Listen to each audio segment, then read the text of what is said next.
या भागामध्ये आणि महाराष्ट्रामध्ये विचार फार महत्त्वाचा असतो। इथं असणाऱ्या जनतेने आजपर्यंत पुरोगामी विचार, शिवशाहू फुले आंबेडकरांचा विचार, संतांचा विचार हा जपलेला आहे। आणि अचानकच तुम्ही पक्ष सोडून जर एखाद्या चुकीच्या विचाराबरोबर जात असाल तर लोक तुमच्याबरोबर कशी जाणार? लोकांना विचार महत्त्वाचे आहेत, कारण काय आत्ताच्या पिढीला पुढच्या पिढीला काहीतरी संदेश द्यायचा असतो। त्यामुळे इथं असणाऱ्या जनतेने एक संदेश दिलाय की स्वार्थासाठी आपण इकडे तिकडे जाऊन चालत नाही, विचार हे टिकावे लागतात।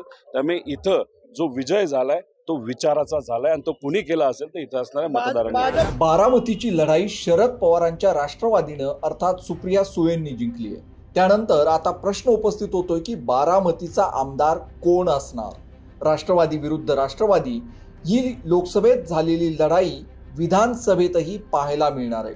मात्र अजित पवारांच्या विरोधात शरद पवार गटाकडून कोण उमेदवार असणार याची उत्सुकता आतापासूनच वाढली आहे। शुक्रवारी बारामतीच्या नवनिर्वाचित खासदार सुप्रिया सुळेंच्या स्वागताआधी बारामतीत आमदार रोहित पवार यांच्या संपर्क कार्यालयाचं उद्घाटन करण्यात आलं। रोहित पवार कर्जत जामखेडचे आमदार आहेत, मात्र आता त्यांनी बारामतीमध्येही संपर्क कार्यालय सुरू केलंय। यामुळे शरद पवार गटातही विधानसभेच्या उमेदवारीसाठी स्पर्धा सुरू झाल्याचं समोर आलंय।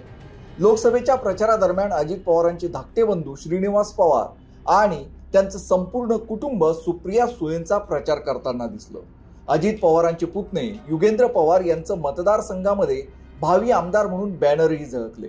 मात्र आता रोहित पवार यांचे संपर्क कार्यालय सुरू झाल्यामुळं शरद पवार गटातच विधानसभेसाठी स्पर्धा सुरू झाली आहे का अशी चर्चा सुरू झाली आहे। विधानसभेची तयारी म्हणून बघा, हे जे कार्यालय आहे हे माझ्या आजोबांचं कार्यालय आहे, अप्पासाहेब पवारांचं कार्यालय आहे आणि ते तसंच ॲक्टिव्ह होतं, फंक्शनल होतं।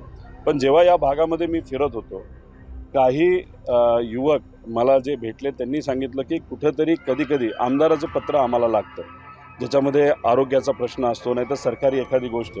मी स्वतः आमदार आहे आणि मग इथून एखाद्याचं जर काही अडचण सुटत असेल तर मग कुठं संपर्क साधायचा? तर पार्टी तर आहेच, पण हे ऑफिस मला फार वर्षांपासून माझ्या आजोबाचं ऑफिस परत एकदा चालू करायचं होतं, ते मी तिथं चालू करत आहे। तुम्ही जर बघितलं त्याला बोर्ड कुठलाच लावला नाही, फक्त ऑफिस आहे।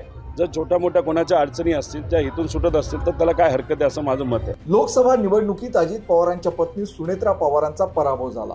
अजित पवारांनी शरद पवारांची साथ सोडल्यानंतरची ही पहिली निवडणूक होती।